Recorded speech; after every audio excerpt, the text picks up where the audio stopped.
Welcome to Nasdaq Trade Talks. I'm Jill Malandrino, Global Markets Reporter at Nasdaq. National Financial Literacy Month is celebrated in April, which is a great opportunity for us to check and promote our financial situation and skills.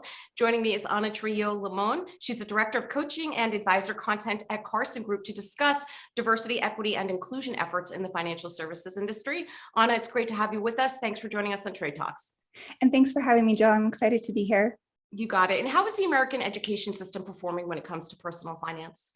You know, about only 21 states right now require financial literacy courses in high school, and research has found that only 17% of students nationwide are required to take a personal finance class, and that number is even lower in economically disadvantaged districts.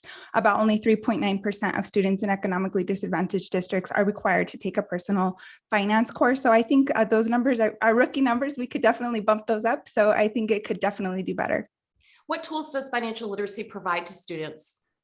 Yeah, so there's a lot of social inequities and systemic issues that students of color face when building financial literacy and building generational wealth. And while financial literacy won't fix those issues, it's a first step to help students make better choices with their money, to help them make better debt choices, especially when they're headed off to college and they're facing that option to generate a bunch of student loans. And so research has also found that financial literacy can help reduce student debt and help students make better choices and even expand their career horizons and options.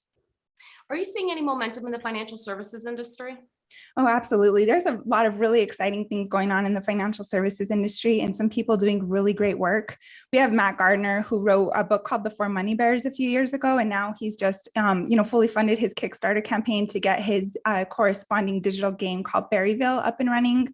And we know the Shalakian family, Alex and Rosa and their sons, have recently started a new program. I believe it's called FutureVest, and it's a financial literacy program. And then we have a young man by the name of Lauren Jenkins, who is the CEO and founder of a company called Mini Money Management. So there's a lot of really good momentum to get some really fun programs into students' hands. Why do you believe that doing foundational financial literacy work in economically disadvantaged districts with high proportions of ethnic minorities is key to building both the future diverse client and financial professional pipelines?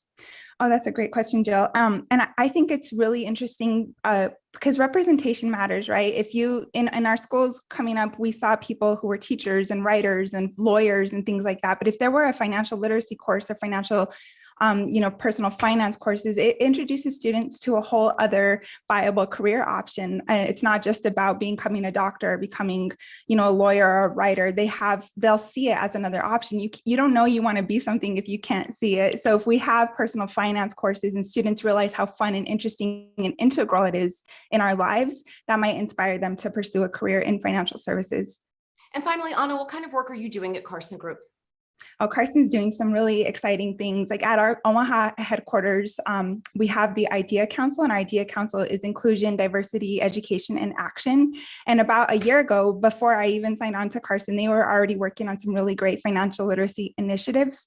So what they've designed a program that they tailor to each school that they go into, and some of the stakeholders go out and present the information to several schools in the Omaha Public Schools district, which is very diverse.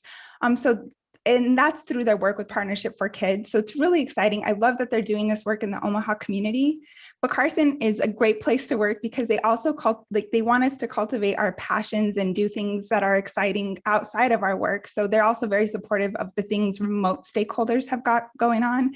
So I'm a remote stakeholder. I'm based in Denver, and I'm building a financial literacy running club with my husband, Jamie Limon, and my brother, Mike Trujillo, and Lauren Jenkins, who I mentioned earlier, the CEO of Mini Money Management. So basically what we want to do is introduce the kids to financial literacy in a really fun way, introduce them to running as a leisure thing and as a way to take care of your health in a fun way. So that way it builds a foundation that these are things that they're going to want to continue to do throughout their life. And we're launching it in my hometown, which is very diverse. It's about 87% Hispanic Latino, and the median household income is pretty low. It's only around $20,200. So the idea is to teach the kids, hey, we're starting at already a disadvantage. Here are some basic financial literacy concepts that you can understand so that way you don't go off into the world and make poor choices that you're going to pay for well into your 30s and 40s. So the pilot program launches this summer, and we're hoping to make it a bigger thing. But the basic thing is that Carson is very supportive of financial literacy initiatives, and both for the headquarters and for remote stakeholders. That is amazing. My heart is like doing leaps in my chest. I'm so happy for you. And thank you so much for the amazing work that you're doing for the community, Anna. We appreciate it. Thanks for joining us on Trade Talks. I'm Jill Malandrino, Global Markets Reporter at Nasdaq. Thank you, Joe.